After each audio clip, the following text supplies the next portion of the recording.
the way I see HR in general is where the connection between the people and the organisation and the leaders of the organisation.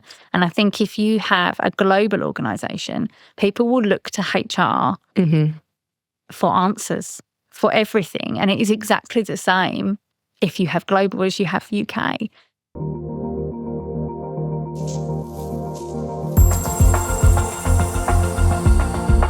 Hello and welcome to the Plumm Pod, where we talk about all things HR and mental health. I'm your host, Georgia, and founder of Access HR. In today's episode, I'm joined by Kate Phillips, where we talk all things global and being a global HR professional. Kate talks about her experience working in multiple international countries, and if you are wanting to move into global, then this is definitely the episode for you. But before we begin, make sure that you like, share, and subscribe to this podcast. It means so much to us and it allows us to keep going with these great conversations. Kate, hello. Hello. Thank you so much for joining me on today's episode. I am so excited to get into all things global.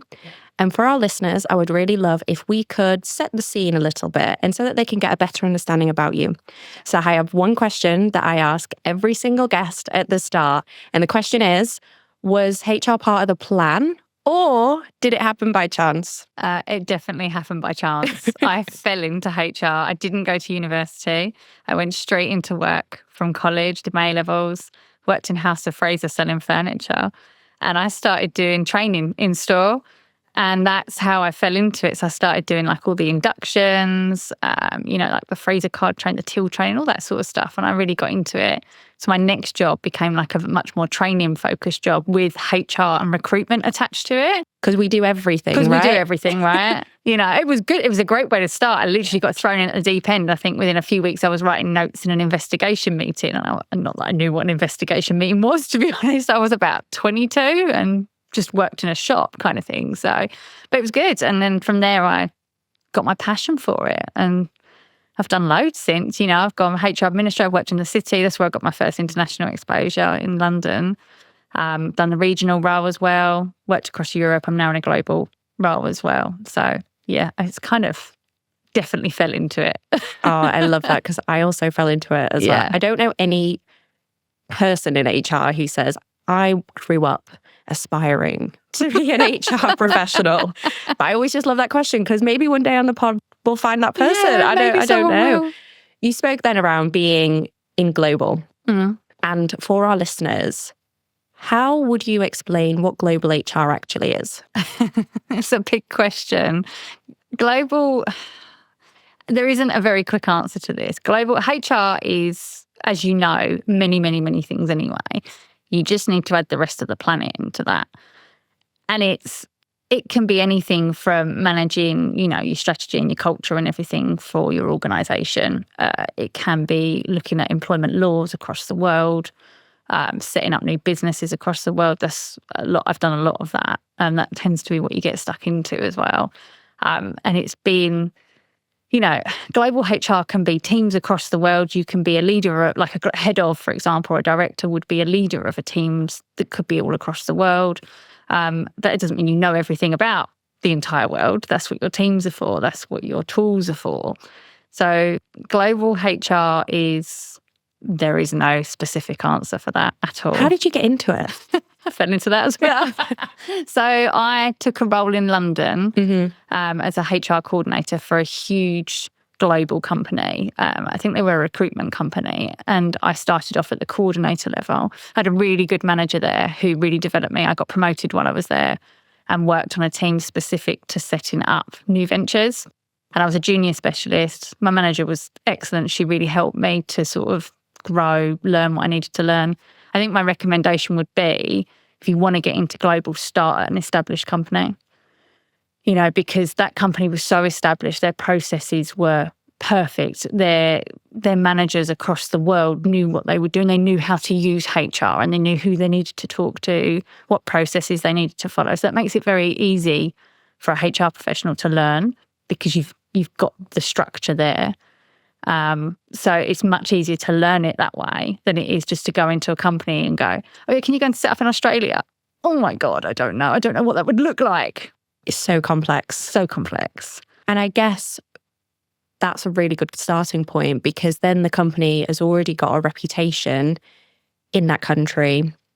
Then acquiring talent in that country comes natural to them. They've already got existing team members there. Do you have any countries in particular that is your go-to in the global space at the moment? Not at the moment, no. I think things are changing, mindsets are changing. Hiring globally is, for a UK company, there tends to be a mindset of, we'll go to certain countries, it's cheaper. It's cheaper, the salaries are cheaper because the cost of living is cheaper. I've had it recently, Eastern Europe would be a place that you would go for cheaper people, very talented individuals, but their cost of living's a lot less. But now they've got wise to the fact that UK companies are coming and they know what the UK salaries are, and they're asking for the UK salaries, and UK companies are paying it. And as soon as UK companies start paying UK salaries to Eastern European people, everyone's going to have to do it. So Eastern Europe's got a lot more expensive in places, not in all roles, but in some places it has. Have you noticed a shift post-COVID with access to global talent? Yes, there's much, not necessarily a shift, it's more of people are open to it. Okay. So people are not as much, they need to live around the corner to site. Remote work in general has definitely, peaked, as you know. But yeah, globally, I've seen a lot of job adverts recently where it's like, work anywhere in the world that you want. As a HR professional, I'm going, no, it's not actually that easy. I don't know how you manage that. But yeah, you can work where you want these days, can't you? And I love that you just said it's not that easy, because I do believe quite a lot of people have the impression that global HR would be easy. Yeah, one of the rules I would say, one size does not fit all. And I think there's a common mindset. I think that's my job as a head of global HR, is to remind the business, one size will not fit all. What you do in the UK will not work in Germany, will not work in America, will not work in Australia. And, the laws, the cultures, everything about it, one size will not fit all. And it's not as easy for someone to say, I'm just going to go and work in, America for 6 months. There's tax implications. Some countries you can do it. You can do it for a period of time before they want you to pay tax in their country. But some countries will go, well, no, you're working out of my country. You need to pay our tax. You're not a UK employee, and there's things to think about around that. And I wonder if that's what's missing with a lot of businesses, where they're not thinking about that. You also just mentioned around cultural differences. Yes. I can imagine that is really significant. Cultures across the world are entirely different to what we have here in the UK. How do you overcome that with your leaders? It's really hard. Again, it's having that mindset, having an open mindset. I see cultural differences within the UK, and I think the UK businesses would find it easier because, you've only got to look at North and South. The different opinions and words that we use are completely different. And I think if your company's already established regionally, that's a good start. I think some countries, the Americans, for example, struggle, especially in Europe. They don't understand why their hire and fire culture can't be used over here. Oh, gosh, yeah. I've worked for a large American company, and it's very difficult, very, very difficult to get them to understand that they can't. And I hate saying you can't do that. I hate it, but you can't sometimes. You can't. And we are so familiar with UK legislation as well. And I've had it in the past where clients have said, we're opening up a US entity. Can you give us legal advice over in the States? I'm not the best person for that. And I think no matter how good you are as a professional, knowing local labour laws, especially in America when each state has their own nuances, it's particularly challenging. So challenging. And I think as well, if you want to get into global HR, you don't need to know everything. I wouldn't know how to set up in a certain state in America. I'd have to pull the resources and find the people to do it. I think it's more about having the awareness of what to look for. Mm-hmm. So things that you would think about, like, how, like, you've got your cultures and your communication styles and what is the norm in some countries, but you've also got things like PTO or annual leave, yes, bank holidays. You need to think. So Romania, for example, they have like 5 bank holidays in January you're employing in Romania. Those people are not going to be working on those days. You need to be mindful of that and you need to address that. So, and it's having that checklist almost. What could be different?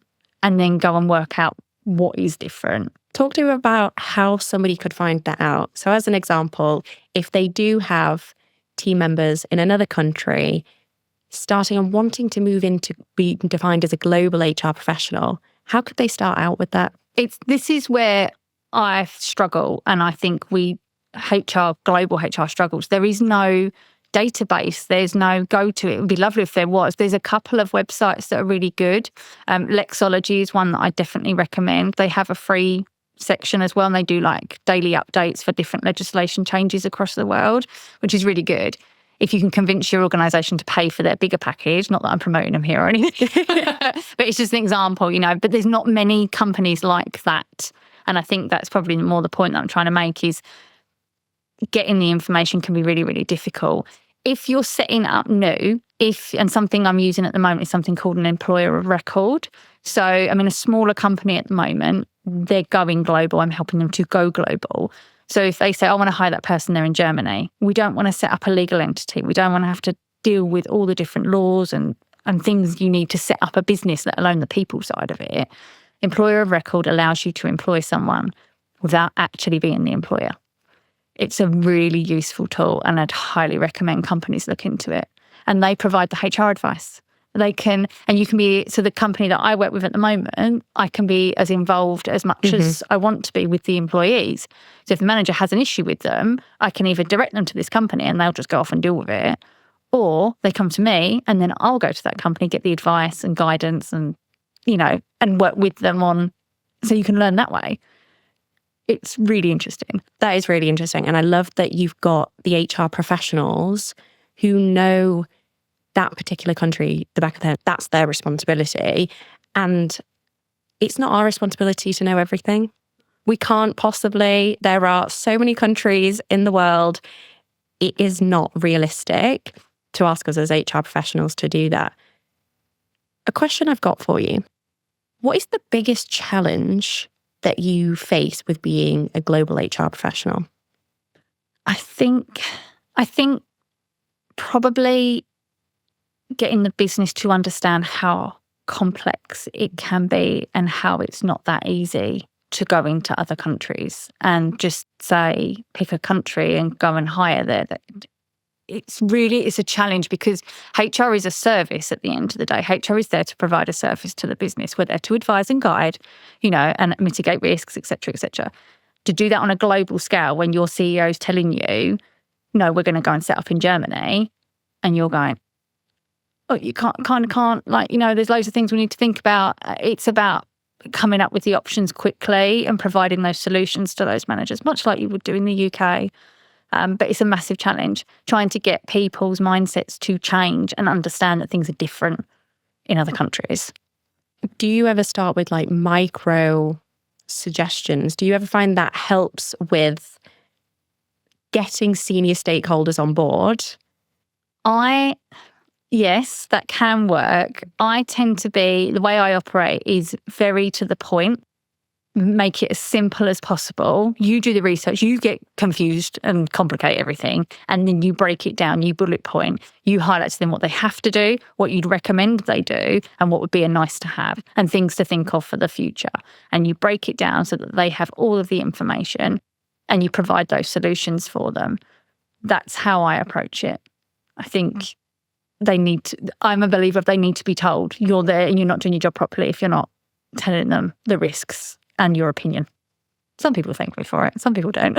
And I also think our listeners will appreciate that, being straight to the point, and also that enables them to have that commercial awareness as well. And we're having those high-level conversations that, as a function, unfortunately, we've not always been, visible for that. We've not had the seat at the table, which a lot of us are talking about at the minute. When you were excelling in your career and you landed your first role in London, moving into the global space, did you find that having a global team, that you faced any challenges culturally? Not in that company, no. You see it as, like I said, they were very established. And because they were so established, they worked with the UK and the UK ways of doing things well because they were an established company. So not so much there. I think the smaller organisations, it's much harder. I've done acquisitions is a common one. So I worked for an American organisation and we acquired in Europe places like, Italy, Germany, Austria, France. My colleagues managed some, I managed the others, and it was trying to explain to the Americans that their policies wouldn't work and actually this was going to cost them a lot of money. And there were cultural differences there. And even things like when you would get on calls with people, there are some countries that are not really prompt, like they're late a lot. That's just their culture. They don't see as being on time as a big thing. They're much more about, getting to know you and getting the job done. But they would be late to calls, or they wouldn't turn up, or they just wouldn't respond to emails. And we're all sitting there tearing our hairs out because we're American and British going, we need this information. We need to move quickly. And they're like, oh, yeah, cool. Yeah, I'll get it to you at some point. Complete difference. Yeah, completely different. There's so many differences in cultures across the world. So many things. I could sit and talk about that for ages. That's also where I think upskilling the leaders comes into play, because we're so accustomed to our own cultures. And I love that example you've just given about being late on a call, because I can literally see UK stakeholders being like, what's going on? But that's also where the nuances and the differences come in. So yes, we have the cultural side of differences, but we also have the legal, which is huge. Do you face that? Yes, it's massive, and it goes back to what I was saying earlier about having that checklist and having that.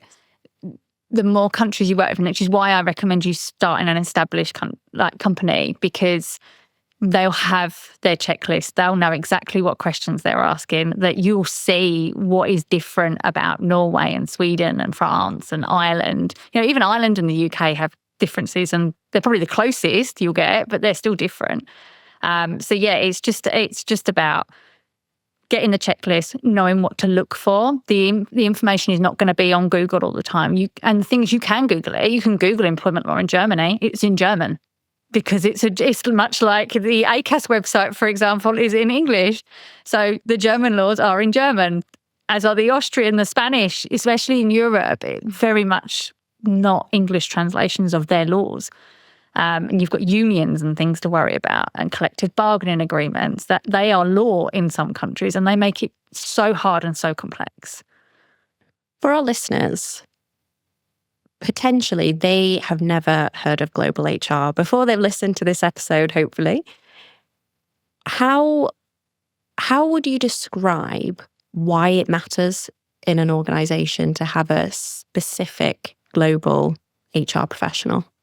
I think HR the way I see HR in general is where the connection between the people in the organisation and the leaders of the organisation.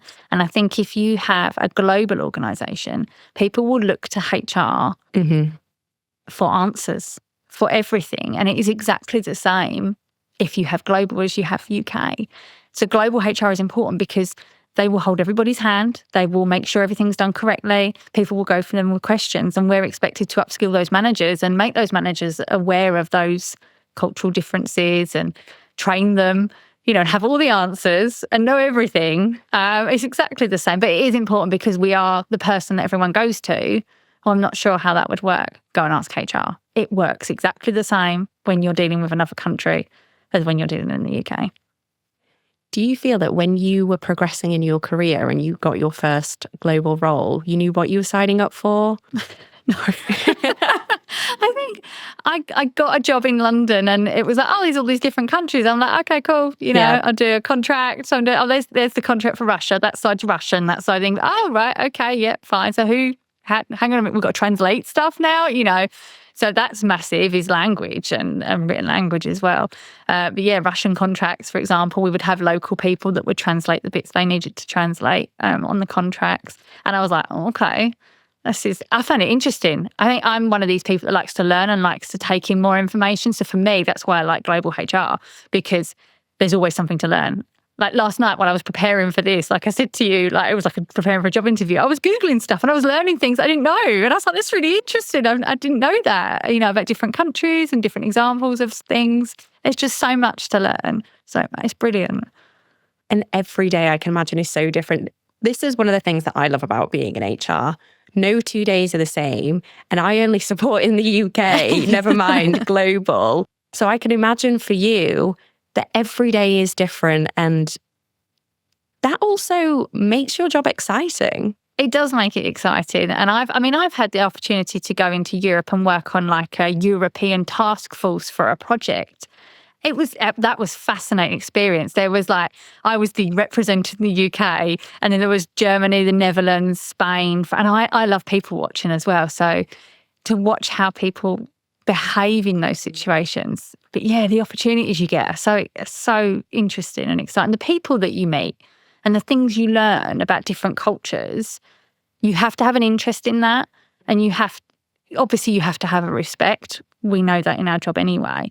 But I think you also need to be interested in the different ways people live their life, really, and what's important to them and how work features in their life, because different countries will see work differently. Such a good point, actually. Yeah.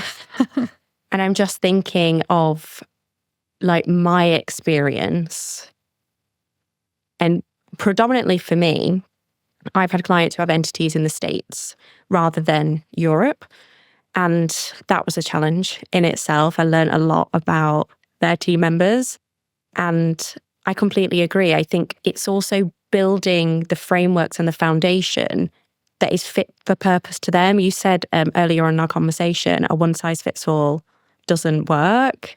And I think we can apply that to a lot of the things we do in HR, but especially for global teams.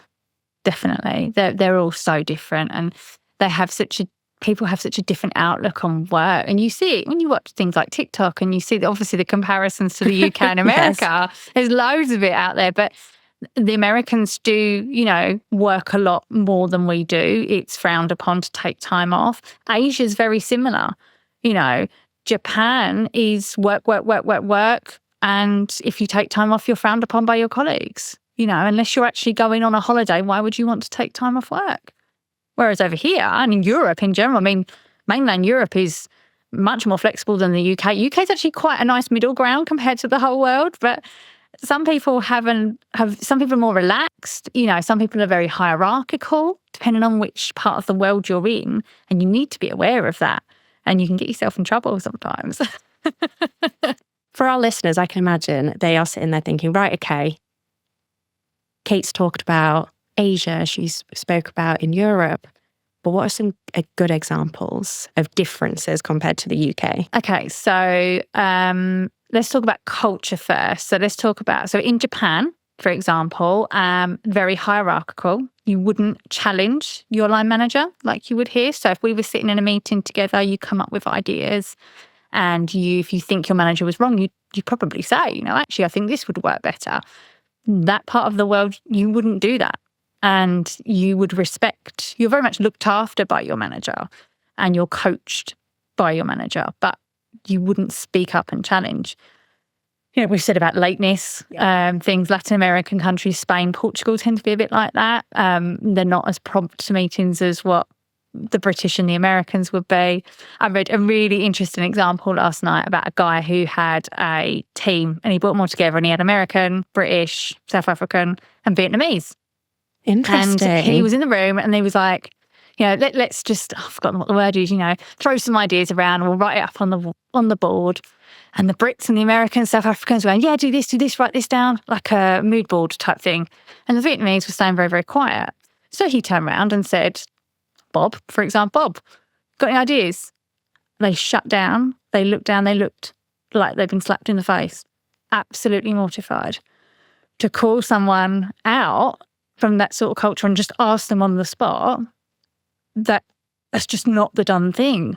And he almost upset them because they should have had time to prepare for that question rather than just be asked and expected to just have the ideas there. I thought that was really fascinating when I read that one. Really, and you wouldn't think of it, would you? I think because it's so natural for us. We have quite a collaborative culture as well now. Like if we were in a room together with our manager, we would share ideas, they would ask us for our perspective. So it is really interesting actually that other cultures, that's not the norm, but that's what we need to be accustomed to when we're building out our global strategies. Absolutely. And I think, you need to be aware of it. And I think depending on what sort of company you work for, if you work for a British company, that's your staple. You have to decide what we need to adapt to those countries. But if you go and work for a company, say you're based in the UK, but you might work for an Asian company, they will do things very differently, and their values and their ways of working will be, even though you're in the UK, it will still be different. Yeah. And you'll still have to be mindful of that when, I'm not sure I could work for a company like that. I've worked for the Americans. I like working for a British company. So it's, you need to decide if you can do that and you can adapt to their culture as well. Because the other thing we do, we automatically think we're right. We automatically think our way is the way to do it. Not always. And you can't force your views and your opinions and your way of working on people if you're talking to someone on the other side of the world. And I think there's also probably a lot of things that we could do better in. Yes. With our UK culture as well. And it's hard when, like you said, it's always been that way for us at the same time. So looking back at your career, what is one piece of advice that you would give your younger self? Do you know what? I don't know. I sit and think about the problems that I had, and I guess I'm this, as you can tell, my personality, I've said it already, I'm to the point. I say as it is, and it gets the job done. Some people haven't reacted very well to that in my career. And I think that's helped me become the person I am. So I guess my advice would be, don't be put down by it. Don't get upset by people not liking your style or your opinion or your way, because actually what you're doing is a good thing and you're doing a really, really good job. So chin up. And proven for yourself as well with where you are. Like, it's a huge testament with your career. You've been yourself throughout your entire career, head of global. Literally, it's such great advice. And I know for our listeners, global potentially may not have been on their radar before. And then they listen to this podcast and they're like, I need to talk to Kate. They can talk to me if they want. I will help. Amazing. Oh, thank you so much for joining us today. A pleasure. I love this conversation. So many good takeaways, and I know our listeners will absolutely love it. Thank you so much. Oh, it's been great. No worries. Thank you. Bye-bye. Bye.